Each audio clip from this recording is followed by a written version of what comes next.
ನಮಸ್ಕಾರ ವೀಕ್ಷಕರೇ, ಇವತ್ತಿನ ವಿಡಿಯೋ ಮಹಿಳೆಯರಿಗೆ ಸಂಬಂಧಪಟ್ಟ ವಿಡಿಯೋ. ರಾತ್ರಿ ಮಲಗುವ ಮುಂಚೆ ಎಂಜಲು ಪಾತ್ರೆಗಳನ್ನು ತೊಳೆಯದೆ ಮಲಗಬೇಡಿ. ಅಡುಗೆ ಮನೆಯಲ್ಲಿ ಯಾವುದೇ ಔಷಧಿಗಳನ್ನು ಇಡಲೇಬೇಡಿ.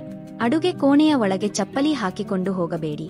ಅಡುಗೆ ಹೆಚ್ಚು ಮಾಡಿ ತಂಗಳನ್ನು ಸೇವಿಸಬೇಡಿ. ಅಡುಗೆ ಮನೆಯಲ್ಲಿ ದೇವರ ಫೋಟೋವನ್ನು ಇಡಲೇಬಾರದು. ಮನೆಯಲ್ಲಿ ಕಸಗುಡಿಸುವ ಪೊರಕೆಯನ್ನು ಕಾಲಿಗೆ ತಾಗಿಸಬೇಡಿ.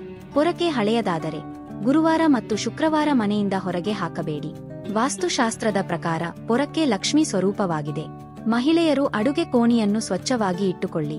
ಅಡುಗೆ ಮಾಡಲು ಕಡಿಮೆ ಪ್ರಮಾಣದ ಎಣ್ಣೆಯನ್ನು ಬಳಸಿ. ಮಹಿಳೆಯರು ಕೂದಲು ಬಿಟ್ಟುಕೊಂಡು ಅಡುಗೆ ಮಾಡುವುದನ್ನು ಮಾಡಲೇಬೇಡಿ. ಇದರಿಂದ ಅಡುಗೆಯಲ್ಲಿ ಕೂದಲು ಸೇರುವ ಸಾಧ್ಯತೆ ಹೆಚ್ಚು. ಮನೆಯಲ್ಲಿ ಎಷ್ಟೇ ಕೆಲಸ ಇದ್ದರೂ ನಿಮ್ಮ ಆರೋಗ್ಯದ ಬಗ್ಗೆ ಗಮನ ಕೊಡುವುದನ್ನು ಮರೆಯಬೇಡಿ. ಅತಿಯಾಗಿ ಮೇಕಪ್ ಮಾಡುವುದು ಇಲ್ಲವೇ ಏನು ಕೇರ್ ಮಾಡಿಕೊಳ್ಳದೆ ಇರುವುದು ಎರಡು ತಪ್ಪು. ನ್ಯಾಚುರಲ್ ಆಗಿ ನಿಮ್ಮ ತ್ವಚೆಗೆ ಬೇಕಾದ ಸೌಂದರ್ಯವರ್ಧಕ ಬಳಸಿಕೊಳ್ಳಿ. ಮಹಿಳೆಯರು ಟೈಟ್ ಬಟ್ಟೆ ಮತ್ತು ಅರ್ಧ ಬಟ್ಟೆ ಧರಿಸುವುದನ್ನು ಬಿಟ್ಟು ಮೈತುಂಬ ಬಟ್ಟೆ ಧರಿಸಿ. ಕೂದಲು ಬಾಚುವಾಗ ಒಂದು ಕಡೆ ಕುಳಿತುಕೊಂಡು ಬಾಚಿ.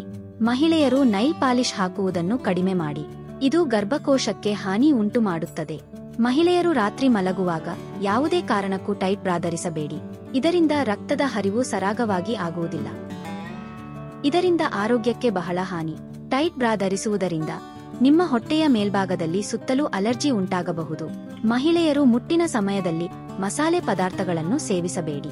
ಋತುಚಕ್ರದ ಸಮಯದಲ್ಲಿ ಹೊರಬರುವ ರಕ್ತವು ಹಾನಿಕಾರಕವಾಗಿರುವುದರಿಂದ ಆದಷ್ಟು ಕ್ಲೀನಾಗಿ ಇರುವುದು ಉತ್ತಮ. ನಿಮ್ಮ ಗುಪ್ತಾಂಗವನ್ನು ದಿನಕ್ಕೆ 4-5 ಸಲ ತೊಳೆದುಕೊಳ್ಳಿ. ಮುಖ್ಯವಾಗಿ ಪ್ಯಾಡನ್ನು 4-6 ಗಂಟೆ ಒಮ್ಮೆ ಬದಲಾಯಿಸಿಕೊಳ್ಳಿ. ಪೀರಿಯಡ್ ಸಮಯದಲ್ಲಿ ದಿನವಿಡೀ ಹಾಸಿಗೆಯಲ್ಲಿ ಮಲಗಬೇಡಿ. ಸ್ವಲ್ಪವಾದರೂ ವಾಕಿಂಗ್ ಮಾಡಿ. ಮಹಿಳೆಯರು ಸಂಜೆ ಹೊತ್ತು ಮುಂಬಾಗಿಲು ತೆರೆದು ಕಸಗುಡಿಸಿ ನಂತರ ದೀಪ ಹಚ್ಚಬೇಕು. ಮಲಗಿದ್ದಾಗ ಗೋಡೆಗೆ ಕಾಲಿನಿಂದ ಒದೆಯುತ್ತಾ ಗೋಡೆ ಮೇಲೆ ಕಾಲು ಹಾಕಿ ಮಲಗಬಾರದು. ಊಟ ಮತ್ತು ಸಂಭೋಗಕ್ಕಿಂತ ಮುಂಚೆ ಮೂತ್ರ ವಿಸರ್ಜನೆ ಮಾಡಬೇಕು. ಹೆಂಗಸರು ಪೂರ್ತಿ ಬೆತ್ತಲೆಯಾಗಿ ಸ್ನಾನ ಮಾಡಬಾರದು. ಮೈಮೇಲೆ ಗುಪ್ತ ಅಂಗಗಳು ಮುಚ್ಚುವ ಬಟ್ಟೆ ಇರಬೇಕು. ಒದ್ದೆ ಬಟ್ಟೆಯನ್ನು ಮೈಮೇಲೆ ಧರಿಸಲೇಬಾರದು. ಸರಿಯಾದ ಸಮಯಕ್ಕೆ ಊಟ ತಿಂಡಿ ಮಾಡುವುದು, ನಿದ್ದೆ ಮಾಡುವುದು ಒಳ್ಳೆಯದು. ನೀವು ಚೆನ್ನಾಗಿದ್ದರೆ ಮಾತ್ರ ನಿಮ್ಮ ಮನೆಯಲ್ಲಿ ಅಡುಗೆ ಮತ್ತು ಬೇರೆ ಕೆಲಸಗಳು ಸರಾಗವಾಗಿ ನಡೆಯುವುದು. ಅದನ್ನು ಮರೆಯಬೇಡಿ. ಮನೆಯವರ ಕಾಳಜಿ ಎಷ್ಟು ಮುಖ್ಯವೋ ಅದಕ್ಕಿಂತ ಹೆಚ್ಚು ನಿಮ್ಮ ಕಾಳಜಿ ಮುಖ್ಯ. ಕೆಲವು ಹೆಣ್ಣು ಮಕ್ಕಳು ಪೀರಿಯಡ್ ಸಮಯದಲ್ಲಿ ಚಾಕ್ಲೇಟ್ ತಿನ್ನಲು ಬಯಸುತ್ತಾರೆ. ಏಕೆಂದರೆ ಅವರಲ್ಲಿ ಮೆಗ್ನೀಷಿಯಂ ಅಂಶ ಕಡಿಮೆ ಇರುವುದರಿಂದ. ಚಾಕ್ಲೇಟ್ ತಿಂದ ತಕ್ಷಣ ಅವರಿಗೆ ನೋವು ಕಡಿಮೆಯಾಗಿ ರಿಲೀಫ್ ಸಿಗುತ್ತದೆ.